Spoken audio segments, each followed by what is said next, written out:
understand to an extent what Unai was trying to do. He wanted him to lead the press from an more advanced midfield position, but we weren't pressing as a team. Now he's in his comfort zone now, and he's great there. He's herring around the pitch, winning challenges. He's my man of the match too, really. I think Pepe played well, and Kolasinac, considering he's come back early from an injury, he played well. But Torreira's been everywhere. He's been my man of the match maybe the last 3 games. He was superb against Chelsea for that first hour. Bournemouth away as well. With him in that role in front of the back four, it protects the back four, and it's great to see him happy again. Arsenal bringing the new year with a key and crucial win over Manchester United. Old foes beaten on the first day of the new decade here. First half strikes from Pepe and from Socrates, downing Ole Gunnar Solskjaer's side, and hopefully this is the shape of things to come for Arsenal into 2020 and beyond. Mikel Arteta's first win in charge of Arsenal. Let's hope it's the first of many over the course of the remainder of this season. Many thanks for Chris for popping on late. We've got more discussion, social media reaction to come as well. AD's back down in our Arsenal Nation studio with Joel and Nick. It's all yours. Full time here. Arsenal have beaten Manchester United by 2-0. Thank you very much, fellas. Very good mood in the studio here, it would seem. Obviously, I'm here with Cheeky Sport Joel, who is very, very happy with himself. Come on, you Gunners! Love it. And Adrian's joined us as well from the commentary position upstairs. Adrian, initial thoughts on what is a great performance for Arsenal? Loved it, yeah, great stuff. First half was awesome, wasn't it, in terms of everything about what we did in the first half, the energy, the passion. I think aggression is the key word, really. Everything we did was aggressive, and United couldn't handle it, deserved the 2-0 lead. In the second half, we didn't play as well. We got tired. United, got a foothold in the game, but what happened then? We kept a nice, solid shape. And really, Leno had a relatively quiet half. I thought it was almost a perfect performance from Arsenal. So look, we're not the finished article. We're not going to win the league, but this is a step in the right direction and a really important psychological step. It's mathematically possible, though. So, Glass half full over there with Cheeky Sport Joel. You mentioned a word there, actually, aggression. And this has been a word that lots of people are talking about on social media. We're seeing an aggressive Arsenal now. Split here says, love how bossy Arsenal are. We've missed this aggression. Got one here from Twine Victor saying, Arsenal is on fire. This is the best game I've watched for Arsenal in more than a year now. Leave alone the lead, the way the players are aggressive, pressing. This gives me hope. I think Arteta will do well. He needs new players in defence and midfield, though. And the last one here, it says, it's fun to see Arsenal players not shying away from contact for a change, pressing with aggression. Yeah, I mean, Joel, what did you make of the aggressive tactics employed by Arsenal tonight? Look, I'm a Sunday League legend, and it's how I used to play back in the day. Now, honestly, it's really refreshing. I'm talking from the forward line. I think you said it best, Adrian. You said last game, Aubameyang, he was starting from the front, and it was the same thing. He started off so strongly at the front. Even when he got tired, Lacazette was there to carry it on. In the middle, we had Torreira. At the back, David Luiz. Good. Mate, we forgot to mention his name, you know what I mean? He has been superb. And Leno, even though you said it was quiet for him, I think he showed great aggression, great composure as well against Rashford in the end there. When he came out as well a couple times, very impressed. I love it. Yeah, David Luiz has had a good couple of games, actually. The last 2 games he played really well against Chelsea. Obviously, we've already been into that. We were really unlucky to lose that game, undone in the final 10 minutes of the game. But another thing people are talking about online is the compact shape of the team in this performance. They really enjoyed the fact that Arsenal managed to keep their shape. We can see here from Archie, Arsenal are compact, can clearly see that by the positions Pepe and Aubameyang are taking up without the ball. Lewis says, Arteta is some manager. Arsenal have never looked so fluid yet compact for a long, long while. And here from Greg, this Arsenal shape, intensity and commitment is ace. Defensively more compact and options when in possession. Beautiful stuff. So, Adrian, as our analyst, can you just explain kind of a bit more about this compactness that people are talking about? The organisation, they've clearly worked hard on the team shape in the training ground, and you can see it. The tweaks that I've noticed are that the back four are a bit narrower, so they're not as spread out. So when we don't have the ball, they're pretty much the width of the 18-yard box. And if the ball goes out wide, the fullback will go, but then everyone will shunt across, so that at no point is our rear guard ever really stretched and full of holes. We've seen central midfielders come in and join in as auxiliary centre-half, so that's good.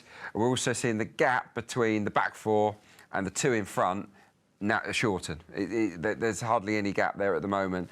And the other thing, and we touched on it at half-time with that touch map, we're seeing Torreira largely stick to the right and Xhaka largely stick to the left. Earlier on this season, we've seen Guendouzi everywhere. All of them are kind of zigzagging all over the place. Sometimes two are going over to the same side at once. Other teams are then just flicking one pass around the corner, big hole. None of those holes are there at the moment because everyone is sticking to their roles. They're playing with discipline. So, and that I would give a lot of credit to Arteta and the coaching team because they've instilled that thought process in their heads. You can see Arteta on the touchline, and Arsenal fans are loving this. You know, it's one of the things on social media that people are talking about, the fact that he is like up and just kind of willing the team along, and it's with purpose, and the players seem to really respond to it, as do the fans, which is nice. But one issue is the fact that we aren't the finished article yet. You know, the fitness is not necessarily there, and we saw a big drop-off in that second half compared to the first, and this was picked up on social media, as you can imagine. We can see here from PJ, Arsenal's second half these days are feeling longer than the Lord of the Rings trilogy. Another one here saying Arsenal starting to fade again like they did against Chelsea. Pressing higher comes with physical demands. Hope this won't lead to more injuries. And we did see a couple of injuries, actually. Might do in the short term. Yeah, in the short term. But, you know, once Arteta gets time with these players, because you've only got to look at the best team in the league at the moment, Liverpool, and how intense they are under Jurgen Klopp. It took Klopp a while to get them to that stage, right? Yeah. And pre-season's massive. I think I wouldn't want to be a player in pre-season next year because it's going to be rock hard. But they will be super fit by the end of it. So yeah, look, it's a case for now because there are so many games. You're going to have to get your fitness through the games. Which isn't ideal. We saw Laka, didn't we, cramping up at the end there? And he's such a hard worker. He put a shift in, didn't he, Joel? A serious shift in. I mean, but you've got to remember as well, these guys have played a serious game like 4 days ago.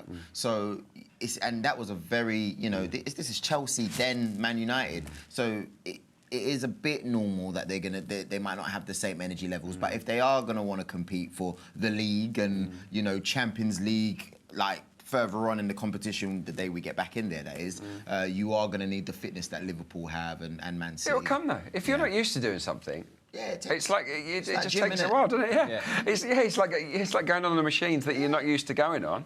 You're gonna be achy at first, but you got to push through it.